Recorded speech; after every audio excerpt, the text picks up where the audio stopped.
Guys, अब से हमारी वीडियो सारे मिस वॉइस ओवर 2 पर आएंगे, तो इससे अगला बार मिस वॉइस ओवर 2 पर अपलोड हो गया है, सो आप उसे वहां जाकर जरूर देखें। उसकी लिंक आपको आई बटन और डिस्क्रिप्शन बॉक्स में दी गई है। जैसा कि लास्ट एपिसोड में हमने देखा कि जियान ने बाइशान को हरा दिया था। एल्डर्स ये देखकर हैरान थे कि आखिर जियान ने अपनी स्ट्रेंज फायर से इतना स्ट्रॉन्ग आर्मर कैसे बना लिया है। वो फिर जियान को विनर घोषित कर देते हैं और ल्यूफी को इस पर बहुत ज्यादा गुस्सा आता है और वो कहती है कि ये निकम्मा बाइचैंग किसी काम का नहीं, अगर तुम जियान से मिलो तो शर्मिंदा ना होना। जिस पर यू शेंग कहता है कि जियान से काश पहले मेरी लड़ाई हो और मैं ही उसे मजा चखाऊंगा। लिू किंग यू शेंग को समझाता है कि तुम जियान को अंडर एस्टिमेट ना करो, वरना तुम्हारा भी वही हाल हो सकता है जो बाइचैंग का हुआ। जियान अब वापस आता है और जी जूनियर उससे पूछती है कि तुम ठीक तो हो ना, जिस पर जियान हाँ कहता है और बताता है कि उसने नहीं सोचा था कि बाइचैंग के पास ब्लड स्प्लिटिंग जैसी मिस्टीरियस फाइटिंग टेक्निक होगी और उसकी सीक्रेट टेक्निक जिससे उसकी स्ट्रेंथ इतनी ज्यादा बढ़ गई वो मेरी एक्सपेक्टेशन से भी परे थी। जी जूनियर कहती है कि हालांकि बाइचैंग की फैमिली सेकंड रेट फोर्स है, लेकिन फिर भी उसकी फैमिली जियाली एम्पायर की 3 मेजर फैमिली से स्ट्रॉन्ग है। ये सुनकर जियान हंसकर कहता है कि शायद फिर मैं ही अनाथ हूँ जिसके पास कोई स्ट्रॉन्ग फैमिली नहीं।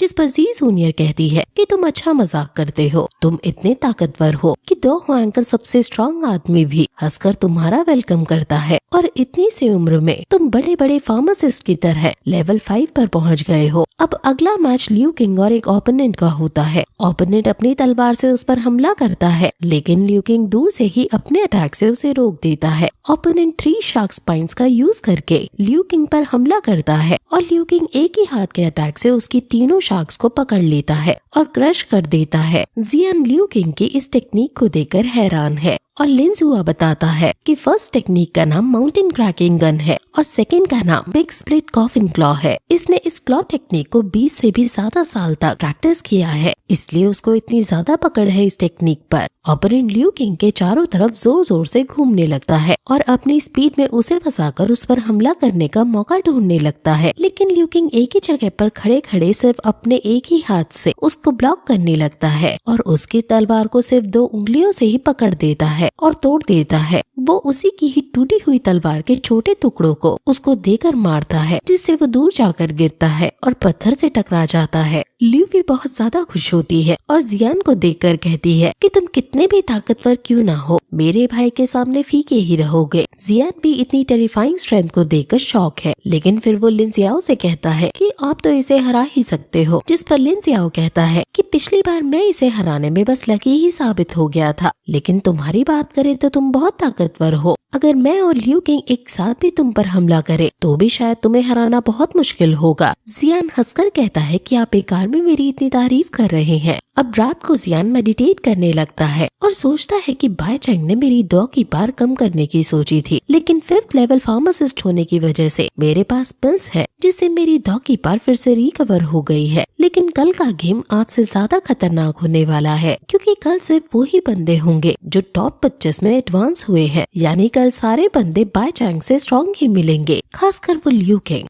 लेकिन चाहे अब कल मुझे किसी से भी लड़ना पड़े, मैं लड़ूंगा और टॉप 10 में आऊंगा। वहीं हम जी जूनियर को देखते हैं जो बाहर आसमान को देख रही थी। वहाँ तभी लिंग यंग आता है जो कहता है कि आप अभी तक तैयार नहीं हुए, 1 महीना हो गया है। अगर आप नहीं चली तो आपकी फैमिली खुद आपको लेने यहाँ आ जाएगी, इसलिए बेहतर होगा कि आप खुद ही चल दो। लेकिन जी जूनियर कहती है कि वो जियान को टॉप 10 में आता हुआ देखना चाहती है और उसके मैचेस खत्म होने के बाद ही वो वापस लौटेगी। अब लिंग यंग उसे कुछ नहीं समझा सकता था, इसलिए वो वहाँ से चला जाता है। अब अगले दिन का मैच स्टार्ट होता है और एल्डर्स कहते हैं कि कल के मैच से टॉप 25 प्लेयर चुन लिए गए हैं, इसलिए किसी एक प्लेयर को गुड बाय बोलना होगा और उसे नेक्स्ट राउंड में बिना किसी और फाइट्स के प्रमोट किया जाएगा। सबके साथ फेयर मैचेस हो, इसलिए हमने जियान को प्रमोट करने का डिसाइड किया है। अगर किसी को ऑब्जेक्शन है तो वो जियान से फाइट करके खुद प्रमोट हो सकता है। किसी को कोई ऑब्जेक्शन नहीं है और ये सुनकर बल्कि सब खुशी हुए हैं कि उन्हें जियान से फाइट नहीं करनी पड़ेगी। अब क्योंकि किसी को कोई ऑब्जेक्शन नहीं थी, इसलिए एल्डर्स मैच को स्टार्ट कर देते हैं।